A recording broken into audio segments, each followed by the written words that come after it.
Welcome to the All Hoops Podcast. I'm your host, Steve Inman. I'm joined by my co-host and producer to the stars, Chris Brito. We're going to break down the New York Knicks, Wemby's Garden debut, and James Harden's experience with the Clippers so far. Before we get to all that, Chris, my friend, how are you? Hey Stevie, happy to be here in another episode of the All Hoops podcast. Our Knicks are what, 4-4 Four and after, four. after 8 games. We'll talk about them in a minute. But how are you, Steve? Are you happy to have the NBA season back in action? Oh, it's been awesome. I mean, we got a really fun rookie class. The Knicks look pretty decent. We got some fun teams at the top. We don't really seem to have too many terrible teams so far. I mean, other than really Washington, everyone kind of seems to have some kind of thing to play for, it seems like. So that's been pretty exciting. Um, let's talk about our Knicks, though, Chris. I mean, I'm pretty encouraged that they haven't had any kind of playoff hangover so far. RJ Barrett's off to his best start, averaging 22 a game on pretty good shooting, 44% from three. I really just like what he's doing. And when they asked Tom Thibodeau about it, Chris, is it development? What is the reason he's off to this great start? He said basically just working with FIBA and just getting, full reps in the summer has him ready to go now. And I'm always worried about the workload when you add that extra month in or 6 weeks or whatever it is, but maybe it might pay off for certain guys. I mean, Barrett looks like he's not a different player is the wrong word, but he looks like the better version of the player we've seen infrequently last year. Yeah, I think part of what you're seeing with RJ is just like someone who seems to be progressing naturally into what he actually is. Yeah. Um, and I think we saw like the best version of RJ Barrett again in the playoffs against the Heat. And I think we're just seeing that to be like the sort of norm. And I'm loving every minute of it. It just seems like he's picking his spots right. He's playing good defense, um, finding the open man. And it's just like his game is just fluid. And I think that's the biggest part. Like there was always an element of it where like it feel like he didn't fit in or he was forcing it. I think everything that's been working out so far for him has been like pretty good so far. Yeah, no, I'm definitely with you there. I mean, obviously, if he keeps up this shooting numbers, 47%, um, he's a borderline all-star. And I don't think we expected that going into the season. We kind of thought of him as a third guy on this Knicks team, with Randall obviously struggling so far, and Brunson being a guy who you've already kind of depended on as your number one guy. To have Barrett there averaging 22 a game on pretty good shooting, it's really encouraging. Definitely, definitely. Um, in addition to RJ, I think quickly has also looked pretty good. I think I get the feeling he's playing with a chip on his shoulder. I would say him and RJ have the most consistent players outside of Brunson. Brunson. Even Brunson, like he's had one or two off games, but I mean, we were talking about this before the show, where you know because RJ's playing so well, you've been you haven't really noticed how bad Randall's shooting has been. At least his shooting percentages have been. He had like a two bounce back games, but I think overall, like when RJ didn't play in those like two games, you could really tell the difference when Randall's not shooting well. Yeah, no, I'm with you there. And, I'm usually the one that's down on Randall. And you're telling me, no, it's fine. He's actually good. I mean, he's going to have his up and downs, but I think there's plenty more ups to be had, especially in the regular season. This is a guy who, has had some pretty good statistical seasons here with the Knicks. And I think there's better days ahead. He's not going to shoot this poorly the whole season, knock on wood, right? This is a guy who I think his best, I mean, obviously 31% is just not going to happen. Like he's a career 47%, percent shooter in his career. I think he'll be somewhere close to that. And, you know, so far last couple games, 5 of 20, 3 of 15, 5 of 14, 4 from 3. Um, he had a 4 foul game the other day. It's not great, but obviously, um, the games the Knicks have lost, have been pretty close. Like the game with the Bucks in the play-in tournament, and then Celtics. play-in tournament, the in-season tournament, excuse me, the Cleveland game. Both of those games were like, okay, if Randall shoots 40% in these games, the Knicks win. So it's like I'm pretty encouraged with what I've seen so far. I think this is a team that's really going to fight with the big boys in the East. That doesn't mean they're going to win, but it means, they competitively can play anyone on any given night. Yeah, I don't disagree. I think the Knicks defense has been so good. I know I was giving praise to quickly RJ, but Robinson has been an offensive rebounding machine. I would say his effort on the floor is just one of the main reasons why like we're so good defensively and like you know really he's like a significant chunk of why our offense even exists, has a pulse. Yeah, no, Missed so for many sure. shots. Yeah, and he, him against Victor Wembanyama the other night was pretty awesome. We'll talk about Wemby's Garden debut in a little bit, but this team has always had a lot more pep in their step, some energy when Mitch is out there, and it's always kind of been right when Mitch seems to be turning a corner and putting up more offensive numbers, huge rebounding games is usually when he's been getting hurt the last few years. So if Mhm. he can just find a way to stay healthy and just give you 70 games or so, this Knicks team is going to have a really good record. Agreed. All right, Chris, let's get over to a team that we're not as high on, believe it or not. It's the Los Angeles Clippers. And Chris, this is, I know it's 2 games. You're going to tell me it's 2 games. I understand, but I am thrilled. This is not my team. This whole your ball, my turn, your turn thing they've been doing the last few years. This is not the way I want to play. They have the load management stuff. Now they're throwing in James Harden, who's coming into this season extremely disgruntled. He's still got a giant contract he's looking to get. And I don't really know how he or any of these other stars, Kawhi, George, Harden, or Westbrook, really make the other ones better. Well, I think it's only been like you said, it's only been 2 games, but I think when you like Harden has just never been a player you just plug in and like fits in like a glove. It's more like the glove has to fit around James Harden. He said, I'm not a system. I I am, he said, system. I don't play in a system. I am the system. So go on. I think that's what we're seeing right now. Yeah. So yeah, I think that's what we're seeing right now. And like I think with those 2 games that you're mentioning, like Russell Westbrook, I think if you're going to start Harden, you can't put Russell Westbrook in there. It just doesn't make sense. There's not shooting. I think you need to put someone like Terrence Mann back in the starting lineup. Um, Otherwise, like the And you put spacing is Westbrook on the weird. bench. Yeah, easily. It's just it makes no sense to have it makes no sense to have 2 guys who play sim 2 guys who really need the ball. Russell Westbrook can flourish as a 6-man role. Like I think on some level, like these 2 guys together are just not gonna cut it for anyone, you know? I just think the biggest issue is whether you're staggering their minutes, whether somebody's not starting, they're all going to want to play crunch time. And Westbrook's going to come out and say, well, why am I going to the bench? Like, we were playing so well when I got here. We were playing so well to start the season. Why am I the one going to the bench? Harden's not going to be willing to go to the bench. You're not going to put Kawhi or George on the bench because those guys play defense. So I just don't really see how this thing fixes itself. I heard somebody on NBA TV the other day, and it was a really good point, basically saying, like, if I'm Ty Lue, I'm sitting the 4 of them down and saying, okay, this is Kawhi's team. Everyone's going to play around Kawhi.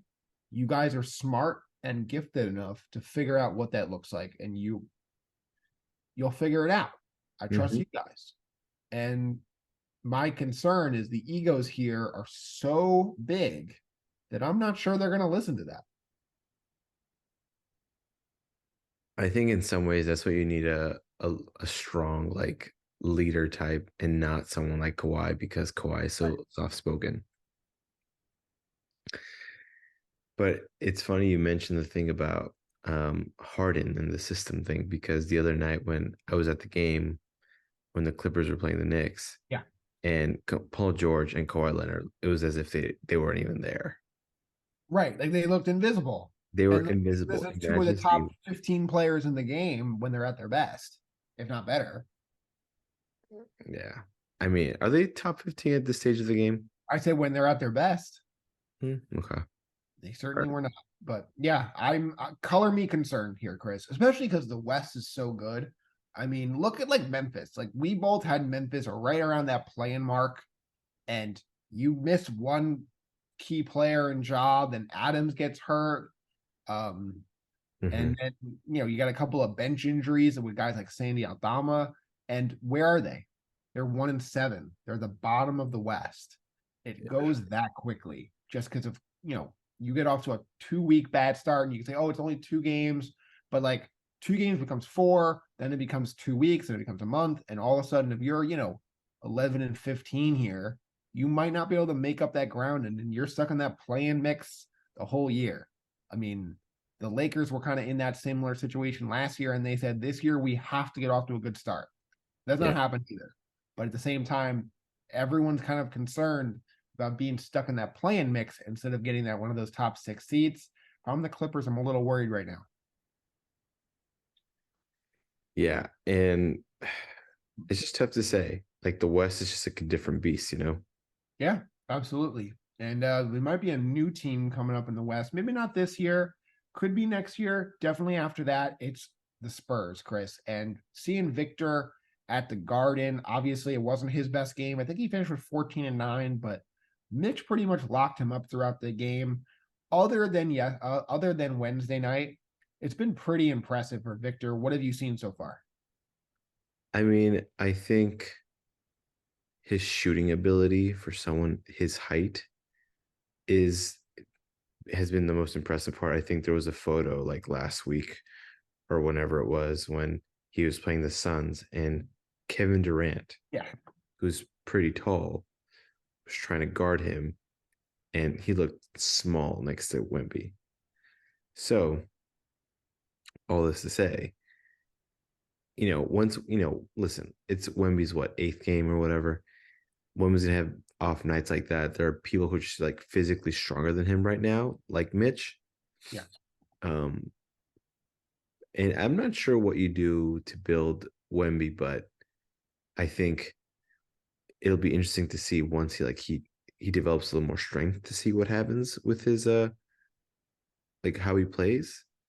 Um, I just don't know if center is what he should be playing. Well, he's not playing center. He's really their power forward, and there's questions if that might be too big. Like he plays with he plays with Collins, and Collins is like the physical bruiser type who's been really kind of helpful in that role so far. I'm not sure when Victor's ready to win if they don't need an upgrade there, but Yeah, right now I think that's working. He's at Victor's averaging a little under 19 a game, 8.5 rebounds. Obviously, the field goal shooting 44% for a guy who's 7'5", you'd like to see up. But at the mhm. same time, um, so far he's been mostly a jump shooter. And as we said, the jump shot has been pretty impressive. That mid-range game over, guys like Kevin Durant has been pretty impressive. I Mhm. think right now he might be taking a little bit too many threes. I'd rather see him a little closer to the basket and just show what he can do that close against some of the better defenders in the NBA because he's getting bullied inside a little bit defensively. I don't see why he can't do that to other similar, those players. Like if Vucevic is going to beat you up inside, beat him up right back. Don't let that be a win for Vucevic. Let that, or a Valanciunas or those Yeah, big but bruising. I think you underestimate how strong those guys are. But like I'm saying, like those guys aren't playing much defense anyway. Like the Nurkics of the world, the Vucevic's, the Valanciunases. Like those are offensive guys. Don't let them win that matchup by just settling for threes. And eventually Victor is going to get, that shot's going to continue to get better where, you're not going to want him, if you're the other team, you're trying to keep him outside right now. That might not be the case long term, Yeah. but I think, with between him, Keldon Johnson, Devin Vassell, and maybe Jeremy Sohan, they have a pretty good young core there that has shown flashes, all four of them, of elite play. So, Yeah. we saw them at their worst at the Garden the other night. Don't get me wrong. Like, there's still plenty they need to Mhm. improve on all of those guys. But if you told me, that's your core plus adding maybe like a premier point guard and a center, that might be a pretty dangerous team and very quickly. Yeah, listen, like I think the Spurs are just doing the right stuff. Like I Yeah. think um as far as building a team is concerned, like I think you're putting at least Wemby in a position where he can grow the right way. So good for the Spurs right now, at least. Yeah. And you're going to get another top pick, in this upcoming draft. Obviously, it's not as considered as formidable of a draft as the 2023 class was, but at the same time, there could be a guy or two that emerges as college basketball is just starting out that can become a franchise level player. There's always the G League, there's always overseas, Yeah. and the Spurs know how to draft. We haven't really come to the Spurs and said, wow, they really screwed up that pick too many times. It's happened a few times, not that many. But yeah, I think they're heading in the right direction. And I think the matchup that's coming up next week between him and Victor and Chet, with Yeah. those two very similar, well-run, homegrown teams with the Thunder and the Spurs, I'm very excited to watch that one on TNT. Me too. Yeah. All right, Chris, anything else? Let's get to our final thoughts now. Obviously, one of our guys, Cam Thomas, has been a bucket to start the season. And he, you kind of been pointing him out in his praise, and I was just like, yeah, but he doesn't play any defense. He's not getting enough minutes. He's finally starting to play, Chris. He had 45 the other night. Um, he was on his way to another big game the other day, and then he turned his ankle. He's going to be out a couple of weeks, but I hope he gets healthy soon and he continues this play because he's a guy who could average. He could be a six man. He might be more than that. If he can just continue to get more minutes. Yeah, I mean, Cam Thomas, like he just says he is a literal bucket. And I know everyone says that, but he actually is one. Like he reminds me of like He's averaging 27 a game. imagine that. Like on a Right. team where he's really supposed to be like the third fiddle. I mean, yeah, him, Mikal, there's Dinwiddie some nights, there's Cam Johnson some Cam nights. Johnson. Yeah. Um, So like he scores. He's an elite scorer, yeah. and he doesn't pass. Like Well, he's a little bit more of a passer this year though. he's averaging two assists a game, which is Yeah. a career high. He doesn't play any defense. He had some problems with Steve Nash, who's no longer there. And but again, he's a bucket. So I would just let him continue this play him big minutes, and see if can you generate an elite level of offense, and we'll fill in the gaps with other stuff. Mikal plays defense. Cam Johnson playing defense. You got Ben Simmons who play defense. Claxton's going to be back soon. He plays defense. So like if you Mhm. have a whole team, Finney Smith, if you have a whole team of guys who guard their man and can help you with hiding Cam Thomas, I absolutely would be looking for more offense because this team could really use him. Oh, definitely. Definitely. I know we talked about it the other day with our text with our buddy Yeah. Justin. Um, but Ivy isn't really playing that much for the Detroit Pistons right now. And it looks like he's not Monty's favorite player at the moment. Yeah, I don't get this, Chris. I mean, I understand the whole earn your minutes thing, but this is a 21-year-old guard who you took in the draft fifth overall. It's not like you changed the front office, and you need to see two things. One, can he play at a high level to be part of your core? And two, perhaps this must be more important. Can he play Yeah. with Cade Cunningham?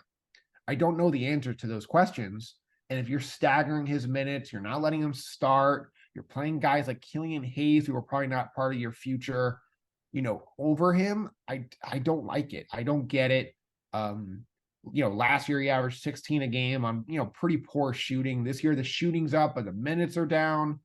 He hasn't started a game this year. He's averaging about 20 minutes a game. He's going to be already out Friday. Now he's got an illness, but I'm a little concerned with, do they not think he's part of their significant future? Am I missing something? He looks like he's uber talented. I mean,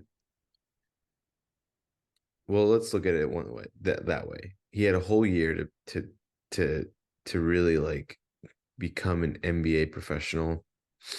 Yeah. Uh, And right he now, averaged 16 a game on, like decent I shooting. I hear what you're saying, but there must be something that we don't know about. Whether that's practice where he's not showing effort. And to be honest with you, those sorts of those things matter. Like even if he's young, even if he was a high lottery pick, right? Like we gave Kevin Knox so many chances, Frank Ntilikina so many chances. Um, They didn't give Obi Toppin chances. they didn't give Obi chances because he didn't play defense. Right. No, I I mean, I think that's I part of it too. I get trying to tell him like, hey, like we're gonna, you got to compete for those minutes. I understand that, but when you're getting to January, February, March, and your team is going nowhere, which I think Detroit is not going to be a playoff team, Hmm. I'd rather see him play and say, okay, going into 2024, what do we have in Ivy? Is this a guy we want to build around? Is this a guy we need to replace? Is this a guy who's a bench scorer? I Hmm. think they need to know that answer. And for every week, month of the NBA season that goes by where you're not really getting looks with him and I, your other core guys like Cade and Duran, I I think think doing them a disservice. see, but I think Monty's trying to establish something bigger than Ivy. Ivy could be a star. Ivy could be in the G League in 2 years, 3 years. I think Monty's just trying to set like a threshold of like what's expected. Okay. I'm not saying it makes sense. I'm just saying like that's the only other explanation I can think of. And or Ivy's just isn't playing well in practice. Right. I mean, he's shooting 49% on the season. Like, to I me, mean, he's doing play well, has hopefully. justified playing more time. And they're 2-7. So it's not like they're like, hey, we're contenders here. We really need to play Killian Hayes because he's playing better. Killian Hayes is shooting 39% from the floor. Yeah. Obviously, I understand Killian Hayes plays defense. He gets his teammates involved. Hmm. I'm not saying he shouldn't play. I'm just saying as the season goes on, if you're once you become, you're 5 games under 500, you get to 15, 20 games under 500. I think it's time to just let him play 35 minutes a game and see what you have. Yeah. Fair enough. Fair enough. Fair enough. All right, Chris. That's going to do it for us here on the All Hoops podcast. So good to have the NBA back. Next week we'll talk a little bit more about what's going on with this in-season tournament. I think you and I have kind of mixed feelings on it, but I think we can be wooed on this. We can be convinced that this is the right thing. Depending on how these games go, obviously the first week of games was pretty competitive, so I'm excited to see what happens from here on. Yeah, me too. I think the in-season tournament has been interesting because of the floor designs and the jersey designs, but it definitely needs to work out its kinks for sure. Agreed. And bye everyone.